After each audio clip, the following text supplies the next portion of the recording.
America, Europe और पश्चिम Asia से आज के शीर्ष समाचार अपडेट का सारांश, जिसमें इजराइल ईरान की स्थिति मुख्य फोकस बनी हुई है। पश्चिम एशिया, मध्य पूर्व, इजराइल ईरान युद्ध विराम की पुष्टि और बेचैनी, स्थिति दृढ़ शांति के बजाय एक नाजुक तनाव मुक्ति बनी हुई है।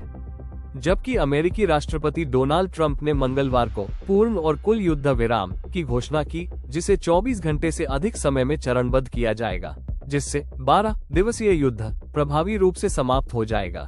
ईरान के विदेश मंत्री अब्बास अराघची ने शुरू में पूर्ण और कुल युद्ध विराम समझौते से इनकार किया, लेकिन कहा कि ईरान का इसके बाद हमारी प्रतिक्रिया जारी रखने का कोई इरादा नहीं है, बशर्ते इजराइल मंगलवार को तेहरान समय के अनुसार सुबह 4 बजे तक अपना अवैध आक्रमण बंद कर दे।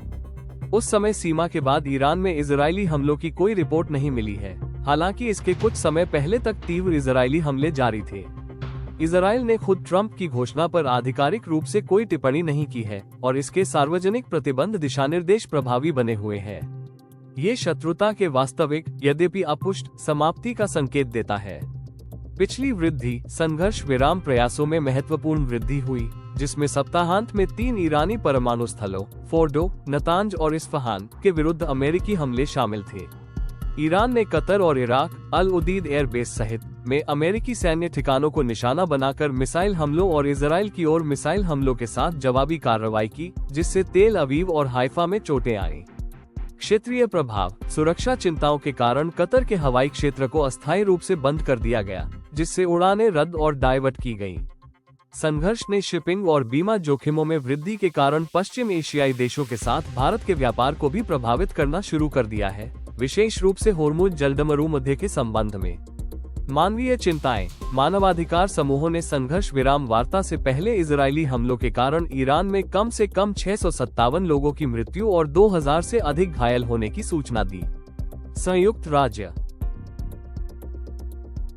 अमेरिका, ट्रंप का कूटनीतिक दावा। राष्ट्रपति ट्रंप संघर्ष विराम की घोषणा को एक महत्वपूर्ण कूटनीतिक उपलब्धि के रूप में प्रस्तुत करना जारी रखते हैं। उन्होंने विशेष रूप से कहा कि ईरान ने कतर में अमेरिकी बेस पर मिसाइल हमले से पहले पूर्व सूचना दी थी। इसे बहुत कमजोर प्रतिक्रिया बताया। हीटवेव, एक खतरनाक और तीव्र हीट डोम पूर्वी अमेरिका के अधिकांश हिस्सों को प्रभावित कर रहा है, जिससे कुछ क्षेत्रों में 1 दशक से भी ज्यादा समय से 3 अंकों का तापमान नहीं देखा गया। आर्थिक प्रभाव, ट्रंप की युद्ध विराम घोषणा के बाद अमेरिकी कच्चे तेल के वायदा में उल्लेखनीय गिरावट देखी गई, क्योंकि मध्य पूर्व में आपूर्ति में व्यवधान की चिंताएं कम हो गई।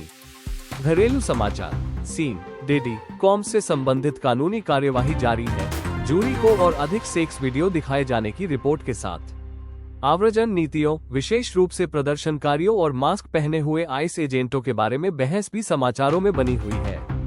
यूरोप, राजनयिक जुड़ाव। फ्रांस सहित यूरोपीय राष्ट्र इजराइल ईरान संघर्ष को कम करने के लिए राजनयिक प्रयासों में सक्रिय रूप से शामिल रहे हैं और शांति योजनाओं को आगे बढ़ाने की कोशिश कर रहे हैं। आर्थिक दृष्टिकोण, यूरोपीय सेंट्रल बैंक के जून 2025 के व्यापक आर्थिक अनुमानों का अनुमान है कि 2025 में हेडलाइन मुद्रास्फीति औसतन 2.0% होगी। 2025 में यूरोप के लिए व्यापक आर्थिक दृष्टिकोण चुनौतियों का संकेत देता है, जिसमें औसत से कम वृद्धि और भू राजनीतिक अनिश्चितताएं व्यापार और निवेश को प्रभावित कर रही है। जलवायु परिवर्तन अवलोकन, नॉर्वे के आर्कटिक में मौसम विज्ञानी जलवायु परिवर्तन के प्रभावों के प्रत्यक्ष अवलोकन की रिपोर्ट कर रहे हैं, जिसमें मई में ग्रीनलैंड और आइसलैंड में रिकॉर्ड गर्मी शामिल है। सामाजिक और कानूनी समाचार, एक फ्रांसीसी अभिनेता को यौन उत्पीड़न मामले में निलंबित सजा मिली। हंगरी में पहले के पुलिस प्रतिबंध के बावजूद कई विदेशी दूतावासों के समर्थन से एक प्राइड मार्च आगे बढ़ रहा है। वैश्विक ध्यान पश्चिम एशिया में नाजुक डी-एस्केलेशन पर बना हुआ है और क्या शत्रुता का वर्तमान समापन बरकरार रहेगा। कृपया इस वीडियो को लाइक करें, चैनल को सब्सक्राइब करें और अपना समर्थन दें ताकि यह चैनल आगे बढ़ सके।